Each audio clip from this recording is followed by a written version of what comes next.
Hi everyone, welcome to Achievers Academy. आज बहुत दिनों बाद मैं ये वीडियो डाल रही हूँ और उम्मीद करती हूँ आप सभी के पेपर बहुत अच्छे से हुए होंगे। सबने बहुत अच्छे से अपने सारे आंसर्स को सॉल्व किया होगा। और वीडियो देर से डालने की वजह ये है कि मेरे अपने बेटे की शादी थी और मज़े की बात यह है कि 20 तारीख की ही शादी थी, जिस दिन आप लोगों का बोर्ड का पेपर था। खैर, सब कुछ बहुत अच्छे से हो गया और आप लोगों का पेपर भी अच्छे से हुआ होगा। ये पेपर्स मैंने अपने बच्चों से जो पढ़ते हैं मुझसे उनसे मंगवा रखे हैं, तो मैं एक एक करके इनको डालूँगी। और ये सबसे पहले मैं देख रही हूँ यहाँ पर सेक्शन ए आप लोग के लिए सॉल्व करके दे रही हूँ। जो इंस्ट्रक्शंस है वो तो पढ़ने की ज़रूरत नहीं है, ऑलरेडी आप सबने पढ़ भी रखे हैं, आपको पता भी है क्या क्या section A, section B, section C, section D contain करते हैं। तो यहाँ पर सेक्शन ए करते हैं जिसमें कि हमारे 1 से लेकर 20 तक के क्वेश्चंस हैं। यहाँ पर कोई नेगेटिव मार्किंग नहीं होती है, ये आपको पहले से दे रखा है जिससे कि आप सारे क्वेश्चंस अटेम्प्ट करें। कई बार बच्चे नहीं आया या कन्फ्यूज़न था और क्वेश्चन अटेम्प्ट नहीं करते हैं, तो वो सबसे बड़ी गलती है। आपको सारे क्वेश्चंस अटेम्प्ट करने होते हैं।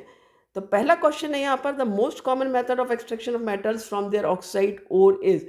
ऑक्साइड्स ओर, ठीक है, जब हमने कोई भी ओर होती है हम पहले उनको ऑक्साइड में भी कन्वर्ट करते हैं, और यदि ऑक्साइड ओर इटसेल्फ है तो भी हमारा जो सबसे कॉमन मेथड होगा एक्सट्रैक्शन का वो जनरली क्या होता है, रिडक्शन विद कार्बन होता है। यदि आपको ध्यान हो तो आपने जो कैल्सिनेशन, रोस्टिंग, ये प्रोसेसेस भी पढ़ी हैं और जिनमें आपने जिंक कार्बोनेट या जिंक सल्फाइड ओर्स को आपने ऑक्साइड में कन्वर्ट किया है, तो वहाँ पर भी आपने कार्बन के साथ ही इनका रिडक्शन किया है। ठीक है, तो यहाँ पर आपका ऑप्शन ए करेक्ट हो जाता है, reduction with carbon. Second question है आपका, अब यहाँ पर ये हिंदी मीडियम का है, मैं देखूंगी बाद में टाइम मिलता है तो हिंदी मीडियम का पेपर भी सॉल्व कर दूंगी हिंदी मीडियम के बच्चों के लिए।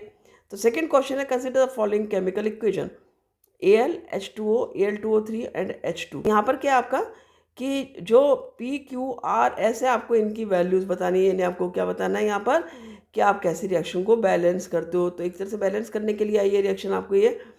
तो देखो यहाँ पर Al2 है, यदि मैं यहाँ पर 2 लिख दूंगी तो Al बैलेंस हो गया, और O3 है, यदि मैंने यहाँ पर 3 लिख दिया तो O बैलेंस हो गया। तो ये हमारा Al और O बैलेंस है। अब बच गया H2, तो ये H2 ऑलरेडी है, यहाँ पर भी मैंने 3 लिख दिया तो ये बैलेंस हो गया। यहाँ आर पे कुछ नहीं है, यहाँ पे 1 आ जाएगा। तो देख लो भाई किससे ऑप्शन आपका मिलता जुलता है। ये 2, 3, 1, 3, ये आपका सी ऑप्शन करेक्ट हो जाता है यहाँ पर। नेक्स्ट क्वेश्चन है, given below are the structure of some hydrocarbons. Hydrocarbons जो कार्बन और हाइड्रोजन के कंपाउंड्स होते हैं उनको कहते हैं। Select the 2 structures which are related to each other from the given option. जो एक दूसरे से रिलेटेड है। देखो यदि मैं पहला देखती हूँ तो ये आपका जो है वो ईन ग्रुप का है, यानी कि एल्कीन ग्रुप का है। डबल बॉन्ड है यहाँ पर कार्बन कार्बन के बीच में, और फोर्थ में भी डबल बॉन्ड है कार्बन कार्बन के बीच में, तो कहीं रिलेशन तो है इनमें। लेकिन यदि यहाँ पर देखो तो ये हाइड्रोजन, यहाँ पर ये क्लोरो हो गया, यानी यहाँ पर फंक्शनल ग्रुप अटैच हो गया है, तो ये दोनों नहीं रिलेट करेंगे। जब हम सेकेंड और थर्ड देखें यदि, तो सेकेंड में 4 कार्बन है, यहाँ पर भी 3 और 1 4 कार्बन है। हाइड्रोजन कितने हैं, 4 4 8 2 10 है, 4 और 4 और 2 10, यहाँ पर भी 10 है। यानी कि कार्बन भी 8 है, हाइड्रोजन भी 10 है, यानी क्या हो गया, ये आपका ब्यूटेन का स्ट्रक्चर हो गया। ये देखेंगे हम तो ये एन ब्यूटेन है, आपका स्ट्रेट लाइन स्ट्रक्चर है, स्ट्रेट चेन कह सकते हो आप। और ये आपका एक ब्रांच हो गई यहाँ पर, और ये बन गया आपका, कहते हैं हम आइसो ब्यूटेन। क्या है ये आपका, आइसो ब्यूटेन है। तो यहाँ पर ये आपका सेकेंड एंड थर्ड ऑप्शन यहाँ पर करेक्ट है, जो कि सी अगेन है यहाँ पर करेक्ट ऑप्शन है। ठीक है, चूज द इनकरेक्ट स्टेटमेंट। आपको यहाँ पर क्या देना है, देखो बोर्ड में दे रखा है, इनकरेक्ट बताना है, करेक्ट नहीं बताना है। ठीक है, about the common reaction used in hydrogenation of the vegetable oils. तो वेजिटेबल ऑयल्स की जो हाइड्रोजनेशन होता है उसमें हमें पता है कि अनसेचुरेटेड कंपाउंड को सेचुरेटेड कंपाउंड में कन्वर्ट करते हैं हाइड्रोजन की प्रेजेंस में और निकल या पैलेडियम कैटलिस्ट की प्रेजेंस में। तो यहाँ पर देखो ये एक एडिशन रिएक्शन, इसको एडिशन रिएक्शन भी कहते हैं। क्यों, क्योंकि यहाँ पर एक बॉन्ड डबल बॉन्ड अलग हो जाता है, सिंगल बॉन्ड में कन्वर्ट होता है, हाइड्रोजन यहाँ पर ऐड हो जाती है, तो एक एडिशन रिएक्शन है यहाँ पर। It takes place in presence of nickel और पैलेडियम कैटलिस्ट, ये भी करेक्ट है। The product contains only single bonds between carbon carbon atoms, ये भी करेक्ट है। It is an addition reaction which occurs in presence of an acid catalyst, ये incorrect है। लेकिन ऑप्शन यहाँ पर इनकरेक्ट पूछा है तो हमारा डी ऑप्शन यहाँ पर करेक्ट हो जाता है। What is the given option represented a family of salt. Family of salt किसको कहते हैं, जब या तो पॉजिटिव यानी कि कैटायन या एनायन सेम हो। यदि कैटायन जैसे पोटेशियम सोडियम है, यदि इसमें केवल पोटेशियम होता है या केवल सोडियम होता है या या कैल्शियम होता है केवल, ठीक है। तो यदि हम कोई भी एक चीज़ देख लें, इधर कैटायन शुड बी सिमिलर, तो उसको फैमिली कहेंगे, जैसे फैमिली ऑफ सोडियम सॉल्ट कह सकते हैं, फैमिली ऑफ पोटेशियम सॉल्ट। लेकिन यदि हम देखेंगे एनाइन, तो यदि वो सिमिलर हैं, जैसे family of chloride ions, family of sulphate ion, इस तरह से हो सकता है। तो यहाँ पर देखो, यहाँ पर तो सिमिलर नहीं है, क्योंकि सोडियम भी है, पोटेशियम भी है कैटायन में, और एनाइन में सल्फेट भी है और क्लोराइड भी है। यहाँ पर देखें तो sulphate sulphate sulphate, yes A9 similar है और कैटायन डिफरेंट है, उससे कोई फर्क नहीं पड़ता है। ये सारे के सारे सल्फेट सॉल्ट्स कहलाएंगे, यानी कि फैमिली किस सॉल्ट्स की है, सल्फेट सॉल्ट्स की। तो बी ऑप्शन करेक्ट हो जाता है। यहाँ पर देखोगे तो यहाँ सोडियम और कैल्शियम दोनों हैं, नाइट्रेट कार्बोनेट भी हैं, तो ये भी आपका नहीं बनता है एक फैमिली, और यहाँ पर ये भी फैमिली नहीं बनता है। तो आपका बी ऑप्शन यहाँ पर करेक्ट है। नेक्स्ट क्वेश्चन पे हम आते हैं, जो कि क्वेश्चन 6 है। Select a pair of bisexual flowers from the following. Bisexual का मतलब जब रिप्रोडक्टिव पार्ट्स जो मेल और फीमेल दोनों एक ही फ्लावर के अंदर होते हैं, तो ऐसे में उदाहरण होता है आपका हिबिस्कस एंड मस्टर्ड। ये आपका बी ऑप्शन करेक्ट है। वाटरमेलन और पपाया दोनों जो है वो यूनिसेक्सुअल फ्लावर्स होते हैं, यानी कि इधर वो मेल प्लांट होगा या फिर फीमेल प्लांट होगा। The growth of the pollen tubes towards the ovule is an example of. ये देखो, ये ट्रॉपिज्म है, कीमोट्रॉपिज्म कहलाता है ये। तो ये डी ऑप्शन यहाँ पर करेक्ट है, जो कि आपका केमिकल की टुवर्ड्स उसका मूवमेंट होता है, किसका, जो पॉलन ग्रेन्स हैं वो आपका ओवरी की तरफ जाते हैं, एक पॉलन ट्यूब बनाते हैं और उसके थ्रू जाते हैं टुवर्ड्स ओव्यूल। नेक्स्ट क्वेश्चन करते हैं, 8th question. Match column 1 and column 2 and select the correct option from the choices provided. देखो, हम पहले क्या करेंगे, इनको मैच कर लेते हैं। Site of the fertilisation of egg with the sperm. अब इसमें क्या करेंगे, बच्चे यदि इतना पढ़ेंगे नहीं और ऑप्शन देखेंगे तो बहुत कंफ्यूजिंग हो जाते हैं। इस तरह क्वेश्चन बहुत सिंपल है, आप यहाँ पर पहले सॉल्व कर लो। Site of fertilization of egg with the sperm क्या है यहाँ पर, आई होप सभी ने ठीक किया होगा, ये ओविडक्ट है, यानी कि ये ए है। फिर site of implantation of uterus, ये आपका बी है। Site of entry of sperm into the female reproductive part vagina है, C. Site through which the waste material generated by developing embryo are removed, ये placenta होता है, D. तो ये आपके ऑप्शन करेक्ट है। यहाँ पर एक ऑप्शन एक्स्ट्रा दिया है, जो कि सर्विक्स, जो कि कहीं पार्टिसिपेशन नहीं होता है इसमें। तो यहाँ पर देखो, यहाँ पर आपका आ जाता है ए, क्या है आपका 3, A3। तो A3 देख लो, यहाँ पर 2 हैं, A3 ये वाला देखते हैं सेकंड, B2 हो गया, C1 हो गया और D4 हो गया। तो डी ऑप्शन यहाँ पर करेक्ट हो जाता है। ठीक है, कितना आसान हो जाता है जब आप प्रॉपरली काम करते हो। तो the plant hormone present in the greater concentration in areas of rapidly dividing cells is.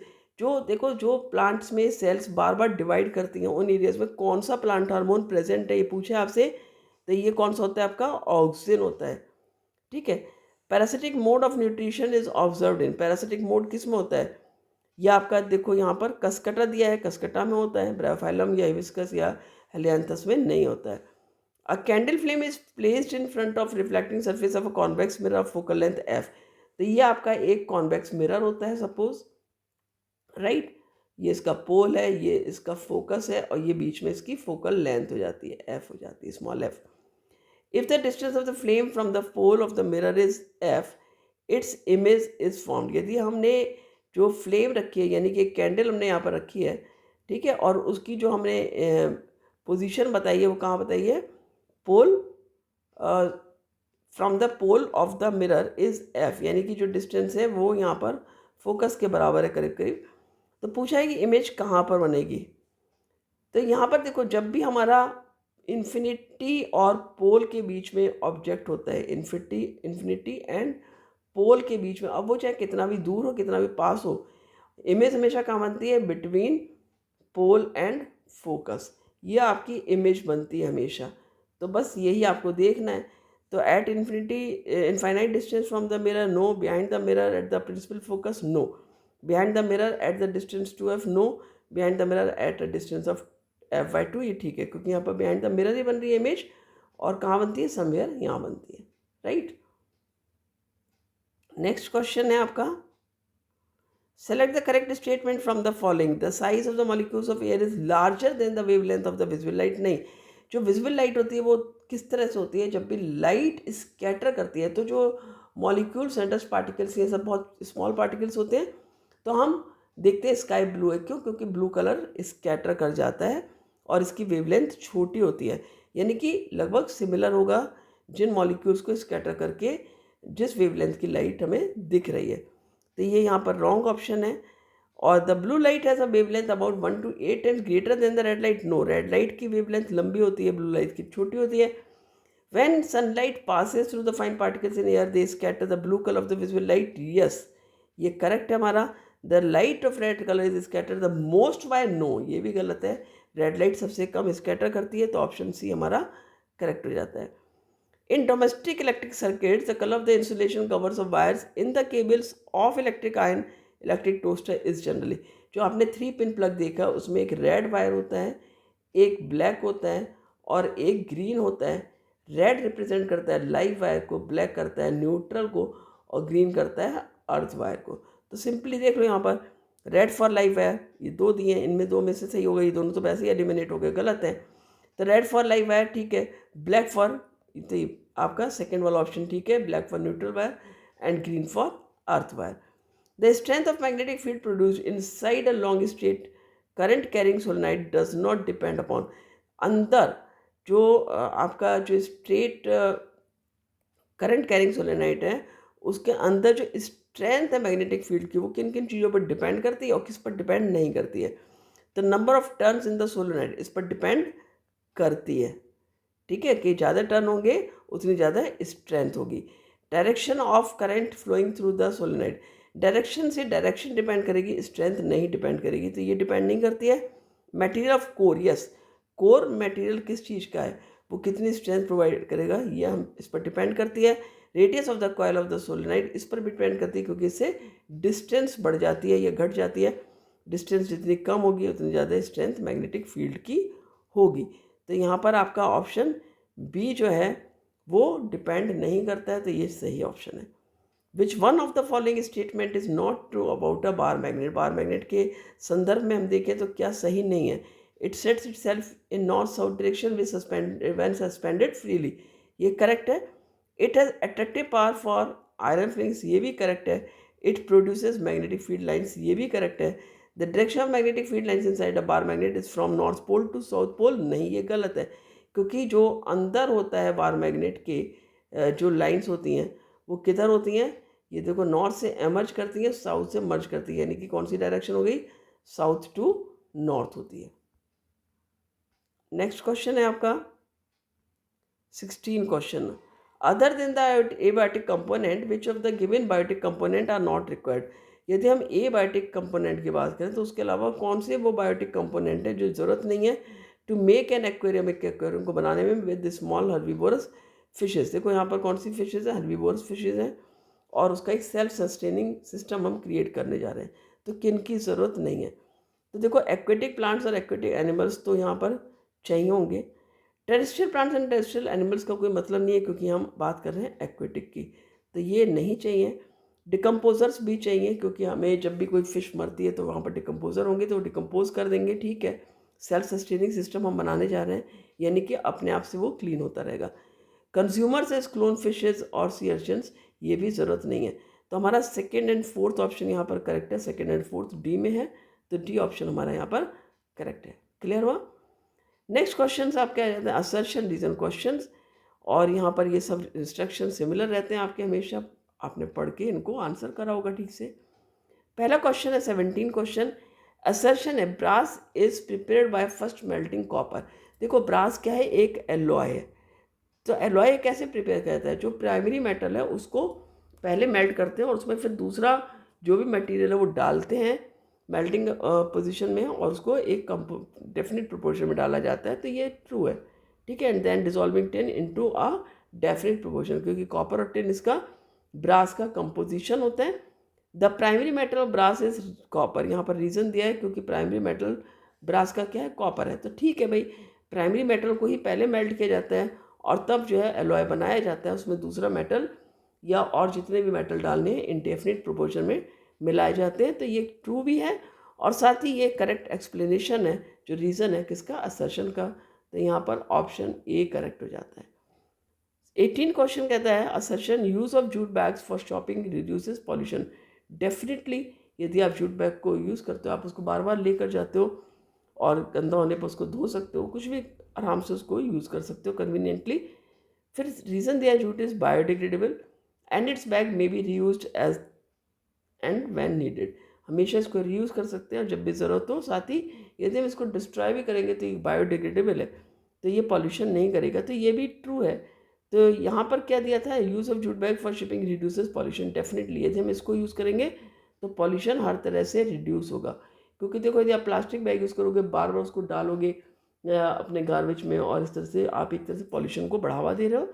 लेकिन जूट बैग चूँकि आप बार बार यूज़ कर रहे हो, और साथ ही जब भी वो ख़राब होता है, डिस्ट्रॉय करना होता है, तो वो बायोडिग्रेडेबल होने के कारण ईज़िली डिस्ट्रॉय हो जाता है। तो ऑप्शन ए यहाँ पर करेक्ट हो जाता है।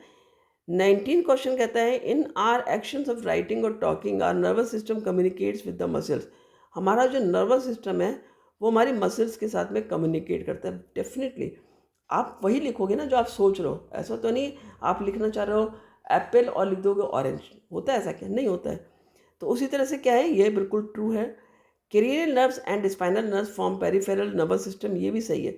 आपके जो सेंट्रल नर्वस सिस्टम है उसमें ब्रेन और spinal cord central nervous system बनाता है, और पेरिफेरल नर्वस सिस्टम बनता है आपके नर्व से, क्रेनियल नर्व से और स्पाइनल नर्व से। तो ये भी ट्रू है, लेकिन डेफिनेटली ये क्या है, एक करेक्ट रीज़न नहीं है। देखो, यदि आप इसको देखोगे, in our actions of writing और talking our nervous system communicates with muscles because cranial nerves and spinal nerves. तो ये कोई सेंस नहीं बना रहा। तो दोनों ट्रू है, लेकिन यहाँ पर करेक्ट एक्सप्लेनेशन ना होने के कारण आंसर आपका बी हो जाता है। Magnetic field lines around a bar magnet never intersect each other. ये बिल्कुल ट्रू है, कभी भी एक दूसरे को इंटरसेक्ट नहीं करेंगी। Magnetic field produced by a bar magnet is a quantity that has both direction and magnitude. ये भी करेक्ट है, क्योंकि एक वेक्टर क्वांटिटी होती है, डायरेक्शन भी बताएगा और स्ट्रेंथ भी बताएगा। लेकिन चूंकि ये इसका करेक्ट एक्सप्लेनेशन नहीं हुआ रीज़न, तो यहाँ पर ये क्या हो गया, आपका ऑप्शन बी हो गया। तो इस तरह से हमने आज 1 से लेके 20 तक के सेक्शन ए के क्वेश्चन सॉल्व कर दिए हैं।